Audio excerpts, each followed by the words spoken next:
Hello and thanks. Thank you for joining us today. I am Sachin Jain, research analyst tracking mutual funds at ICICI Direct. On behalf of ICICI Direct, I welcome you all on our exclusive webinar on investment strategies post Union Budget 2021. Being a one-stop solution for all your financial needs, it has been our constant endeavor to provide you an independent and unbiased view on markets and the right investment approach through our well-acknowledged tech show, Invest Talk. The year 2020 has been the unprecedented year in many ways. Nobody could have ever think that touching a three-year low in March 2020, benchmark indices would give the double-digit returns by the end of the year. Now the benchmark indices are trading at record highs.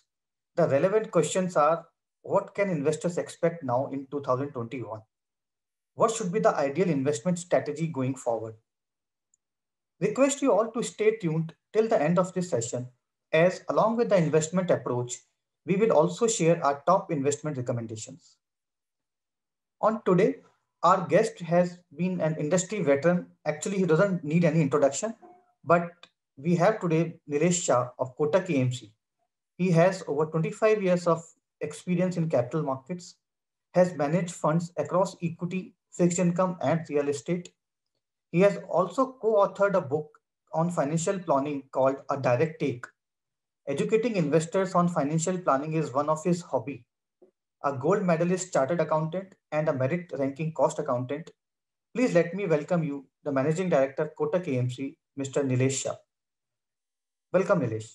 Hi, Sachin. So, Nilesh, last time when we connected with you on our talk show in April 2020, we were at the start of the V-shaped kind of a recovery. And as we speak today, the first question which comes to the mind of every investor is whether we should book profits. What should be your advice to the investor? Should they stay invested or should they book some profit, or how they should play this rally now? So, Sachin, they should not look at the equity market index level.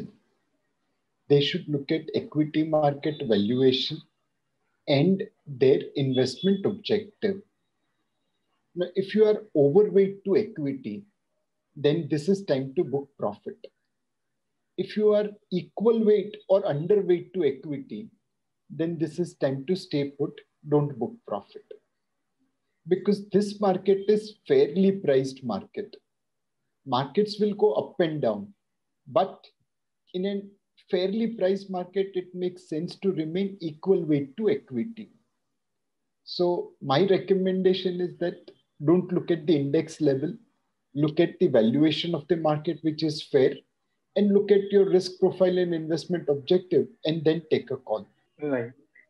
I know another question which comes to the mind is, earlier while the market rally was very concentrated. It was only few quality names, and few of the schemes or the stocks which were benefited from this PLI kind of in schemes. But in the last few months, the rally has been more broad-based. So which segment of the market do you think is better placed from a making money perspective? What is the kind of a segments or the sector which you are more bullish on? So between large, mid, and small cap, we think small caps are better poised for delivering return compared to large and mid cap. So what could be marginally overweight small and mid cap and marginally underweight large cap. From a sectoral point of view, we think home improvement is one sector where there could be better opportunity. All of us have worked from home in recent time. Our houses have now started wearing down. Somewhere paint is pulling out, somewhere fans are not working, somewhere tiles have come off, somewhere plumbing is not working. Now, globally, you go out in the market, buy materials and repair it yourself. But in India, we have luxury of calling a plumber, a carpenter, an electrician, a painter. But due to COVID-19, we have not called them.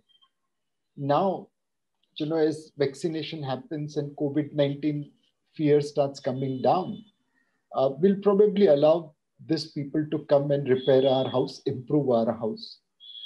On top of it, primary real estate is also selling like hotcake. Put all these things together, will there be more demand for paint, tiles, fans, furniture, fixture, fitting, plywood, cement? Answer is yes.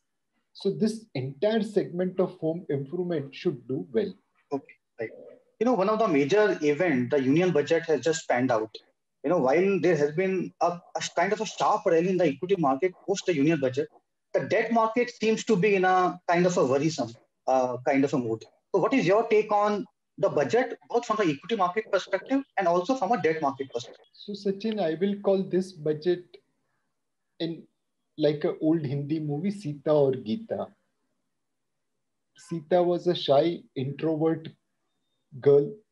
Geeta was bold and daring girl. This is India's transition from being shy and introvert to taking the world head on. This is the budget of Atmanirbhar Bharat, which is saying that we respect what all rating agencies have told us in terms of fiscal discipline. But when there is a need to spend money to support our economy, we will do it. In lockdown, 80 crore people were provided subsidized food that costed us more than 4 lakh crore. Now, we went and spent that money by increasing fiscal deficit because that was necessary. This is Atmanirbhar Bharat taking on the rating agency that you can't differentiate us vis-a-vis Western world. You applaud them when they raise fiscal deficit and stimulate their economy, but preach us about fiscal deficit when we try to do the same. The laws of economics apply to white skin as well as it applies to brown skin, but you try to differentiate between white and brown skin. That is not fair.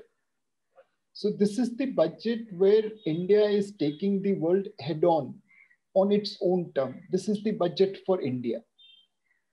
For years, India's growth was poorer and slower compared to many other peer groups because we focused on public sector undertakings. Now, public sector undertakings have incredibly good talent and incredibly good resources, but they never get the freedom to operate it, and which is where they have become value destroyer. Now, government is saying that our business is to be not in the business.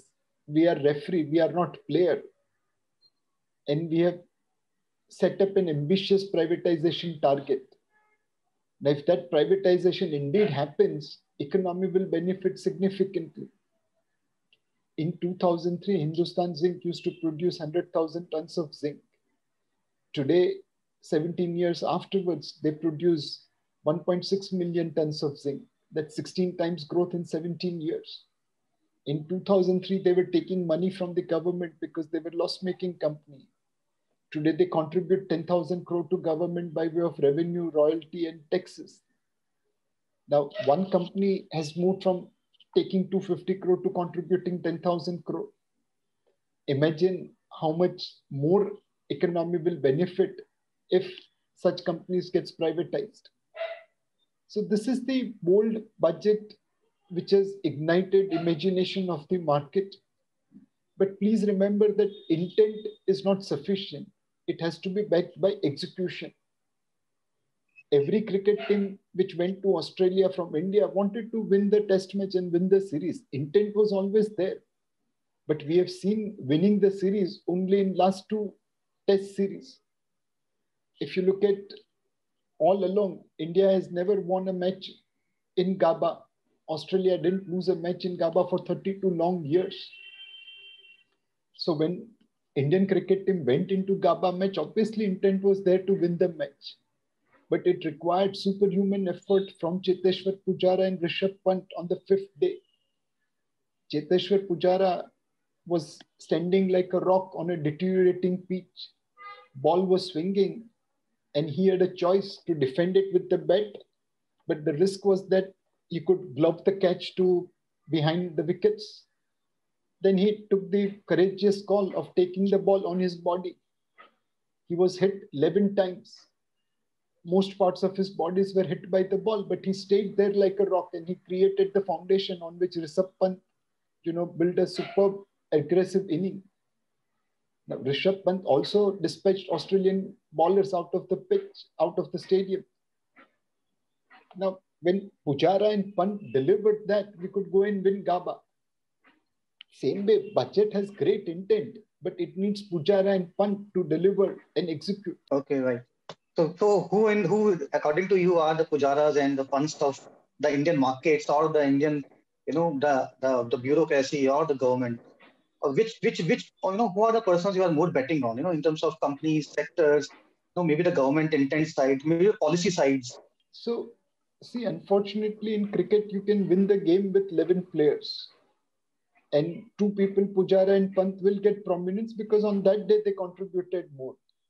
But you can't ignore contribution of someone like Rahul Dravid, who coached so many people who participated on that day. You can't forget Shubham Gill, who also played bravely. So there are multiple things which come together to create a symphony. We just look at the conductor doing this, that, but there is an entire symphony playing to create music. Same way in India, local government, state government, central government, all have to come together to create growth. If only central government or state government or local government works, that's not going to be sufficient. We need a perfect symphony. We need work in tandem between all these three layers of governance. It needs to be supported by bureaucracy. It needs to be supported by judiciary. It needs to be supported by regulators. So we need symphony where everyone plays their part. We don't want to depend upon one conductor for doing this entire thing. My content of the question is whether this Pant and Pujara are this China plus one policy and this PLI schemes. So do you think these two are really the major thing which India was waiting for, and this could actually now get us into the new orbit kind of a thing? So if you look at our electronic exports, it has already moved from about just under $6 billion a few years ago to just above $11 billion now. So electronic exports have already started moving, and this PLI scheme will accelerate that process. Many years back, we had launched Textile Upgradation Fund to make India a powerhouse in textile sector. Unfortunately, it didn't work because we were giving concessional funding for setting up of plant and machinery, and many crooked entrepreneurs set up their plant and machinery at an exaggerated cost and then siphoned off the money and sent it abroad. So that whole thing backfired on us. Now we are saying that if you set up factory, you don't get any incentive, but you get incentive when you start producing from that factory. That's why it is production linked incentive. Now, this production linked incentive is available across 13 sectors: automobile, mobile phones, electronics, textiles, auto components. Right. This has potential to bring companies out of China and other countries to set up their manufacturing base in India. And undoubtedly, PLI scheme will be a great attraction for them, but they also need to get lent for setting up their factory. They also need to get supply of skilled labor. They also need stability in rules and regulations governing their business. If you can create that entire package, then PLI scheme will be adding more than 1.5% to India's GDP over next couple of years. Okay. So the next question which comes to the mind is, from an asset allocation perspective, or even if we just forget this asset allocation from a time being, equities markets have rallied. The debt markets actually also have rallied in the last 2 to 3 years. Yields are at the cyclical lows. Gold has rallied. Even the commodities now actually have rallied. So which asset class do you think is better placed from an outperformance perspective in the next 1 to 2 years? Assuming that the world stays away from Wuhan virus's adverse effect, then I think equity will do well. Post that, commodities, including gold, will do well. And post that, fixed income will come into play. Rates are extremely low. Inflation is rising. So there is a reasonably good chance that rates can start moving up. And that being the case, the coupon income probably will get negated to a great extent by capital losses because of rising interest rates. So equity as number one, commodities as number two, and fixed income as number three, in that order. Okay, right. So maybe if I can just ask this stupid question, what kind of a return expectation could be from an investor's perspective? Maybe if not say 1 year, maybe say 2 to 3 years. Just, I know a stupid question, but I know you can answer all stupid questions as well. Nahi, Sachin. See, if you had asked me in March, what will be my index target? Do you think I would have been able to predict 14,500? Answer is no. Uh, market is market. It is far bigger than us. You are not investing in market like bank fixed deposits where you know exactly what return you are going to get. The best of the predictions go wrong. So when you're investing in capital market, your expectation is that it will outperform inflation by a reasonable margin. And then when markets are cheap, like in March, April 2020, you go and become overweight. When markets are expensive, which was the case in Jan 2020, and now that is more hindsight benefit also, you become underweight. So it's not in your control to predict what kind of returns will come over next 1 year, 2 year, 3 year. So many factors influence it. But what is in your control is to buy when things are cheap and sell when they're expensive. Right. So coming to the debt markets again, the bond deals obviously first of all witness kind of a sell-off post the union budget, and again post the RBI policy as well. So from an allocation perspective, if somebody has a say 2, 3, 4 year kind of an investment horizon, a long-term debt allocation, should he wait for this interest rate cycle to reverse a bit and then invest, say for the next 3 years, maybe some corporate bond kind of a fund or a medium-term kind of a fund, or he should just invest right now and maybe take a call that we are not in the interest rate cycle reversal at least. So what is your take on allocation as well as the interest rate cycle? So my recommendation is to make investments now. Of course, when rates goes up, your returns get impacted. But the fund manager will be able to position his portfolio at that part of the curve where the impact will be minimum. You may see 1 or 2 months negative return and feel that, oh, I should have invested after 2 months. But you never know whether that will happen or not. If you have a 3 year horizon, then a PSU banking debt fund, a corporate bond fund, or a dynamic bond fund is far more appropriate. In all these products, the fund manager takes appropriate call on which maturity to pick up. The credit quality is good, and hence you can invest it today also. Worst case, you may see negative return for 1 or 2 months, but on a 3 year period, that's not going to make a difference. Right. So do you also think the credit risk fund, as you also have been, kind of advocating to a few of the investors, even few of the other agencies are also now advocating. Do you think credit funds make sense to invest because the yield difference is pretty high in terms of comparing to corporate bond funds or maybe say the PSU and debt? Does it make sense to invest in credit funds? Undoubtedly, Sachin, it makes sense to invest in credit risk fund. This is a very, very important asset class where carry is good, risk because of rising interest rate is limited, and more importantly, over last 12 months, credit risk has been managed pretty successfully. So if you can afford to, take 1 or 2 credit event on stride, then certainly you can look to invest in credit risk fund. I don't say credit events will happen, but in case that happens in an unfortunate scenario, you should not lose your sleep. You should be able to wait it out and remain invested throughout that turbulence. So Nilesh, from an equity markets perspective, as you mentioned about the PSU and debt funds and corporate bond funds, even credit funds from a debt investor's perspective. From an equity market perspective, as you said, the small cap funds. Any other segment which investors should invest or focus, especially in these next 3 to 6 months? Which which category of funds should investor be preferred at this point of a time? So, Sachin, our call right now is that it's marginally underweight large cap and marginally overweight small and mid cap, and overall equal weight allocation to equity. The market cap to GDP ratio of India is almost now touching 100%. It's above historical average of 75%. But obviously, global market cap to GDP ratio is 115%. And hence, our 100 doesn't look very expensive on a trailing basis, looks reasonable on a forward earning basis. So if you are a conservative investor, go for large cap fund and large and mid cap fund. If you are average investor, try to invest in large and mid cap fund and multi cap fund. And if you're aggressive investors, then you can look at mid cap fund and small cap fund, or a focused fund which has very limited number of stocks. So look at your risk profile, look at your investment objective, and then choose between large cap all the way up to small cap.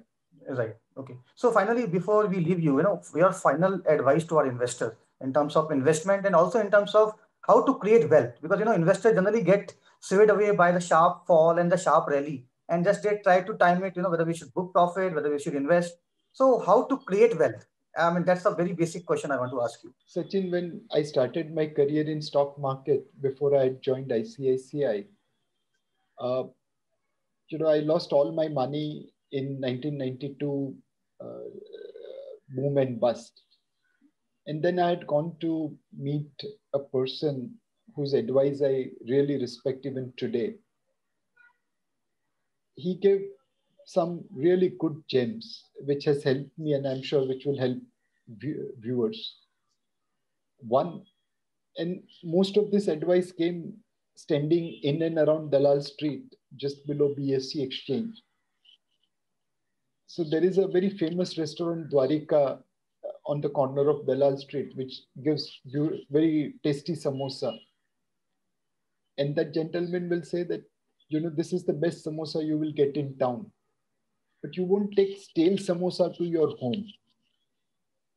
Similarly, there might be a very, very tasty company, but not quality company. That means, stock whose prices are moving up. But you keep quality in your portfolio. You don't buy kachra in your portfolio. So always buy quality, quality, and quality.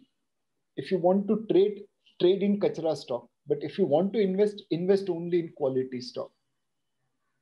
Second, he said that Poonam and Amas are constant. Same way in stock market, Teji and Mandi is constant. On a Poonam night, you have to always remember कि Amas आने वाली है. On a Amas night, always remember that Poonam आने वाली है. Now, Poonam and Amas is a fixed pattern. The moon moves in a fixed pattern. In stock market, Teji Mandi is as constant as Poonam and Amas, but there is no fixed pattern. But in the darkest of market fall, remember that market will rise. And in the sharpest of market rise, remember that market will fall. Then he said that Bhav Bhagwan, price is God. He said, market is collective wisdom of people. And price most of the time reflects that collective wisdom. Now, you may have certain view on a company, but if you're constantly going wrong, then you have to keep on revalidating itself. You can't be saying that I am the smartest person, I know everything, market is wrong. Start the reverse way. Market is right, I am wrong, what mistake I have made? You will be able to cut your losses or ride your gains. Then he gave one nice advice. And he was a Gujarati giving a lot of Gujarati proverbs. Lobh no thob nahi. If you are greedy, there is no end. Don't be greedy in stock market. If you have made profit, take something home. Don't become greedy and put more money into it. Then he will say, in stock market, you don't look at your neighbor's wealth. You look at your wealth. Everyone earns based on his luck or her luck. तकदीर से ज्यादा और समय से पहले आपको कुछ नहीं मिलेगा. So I should not be looking at what the others are doing. I should be looking at what I am doing. These are all very commonsensical things. And yeah, the most important thing which is said, to make money in market, all you require is common sense, which is not commonly available. You don't require a fancy professional degree, chartered accountant or MBA. An average Joe can earn money in stock market using common wisdom. And I want to share a story about my friend's father who worked in the 60s, 70s, 80s, and 90s in a chartered accountancy firm in Fountain. He was a head clerk in that CA firm for 30, 35 years he worked over there. Now his partners used to trade in stock market, and in the 70s, 80s, you had physical contract note, you had Vandha. So he was constantly, going to stock market and coming back with their contract note. He will maintain their accounts and know what they are doing. Looking at their trading pattern and investment pattern, he figured out that when you buy quality stocks and stay invested, you make money. In those days, buying 1 shares, 2 shares, 5 shares was considered odd lot. Today, you can buy as much as you want on the exchange, but in those days, it was odd lot. And his salary was hardly anything, but he diligently saved some money and kept on buying in odd lot all the quality companies where he could lay his hands on. And then he allowed that to compound for 30 years. In the 90s, when he retired, his wealth was more than many of his partners. CA firm's head clerk wouldn't get much money, but through commonsensical investing, observing the mistakes made by his partners, he made far more money. He created far more wealth than his partners. That's where in stock market, discipline pays. Either you should be lucky or you should be disciplined. If you are lucky, you don't need to hear us. But if you are disciplined, then you will be able to make money. Right. I think that was very well explained, Nilesh. Thank you so much for joining us today. I'm quite sure the information you shared will definitely help our viewers to take an informed decision on their investment approach. Thank you. Thank you very much again, Nilesh. Thank you. Now, before we conclude, our top recommendation in mutual fund for the next 1 to 2 years are for mid-cap exposure, you can look at schemes like Kotak Emerging Equity Fund, Mirae Mid-Cap Fund, and Nippon India Small Cap Fund. And on the dynamic asset allocation, if someone wants to consider, they can consider funds like ICICI Prudential Balanced Advantage Fund and Kotak Balanced Advantage Fund. Please do visit our website to benefit from our research-backed recommendation and product information. Thank you. Thank you once again.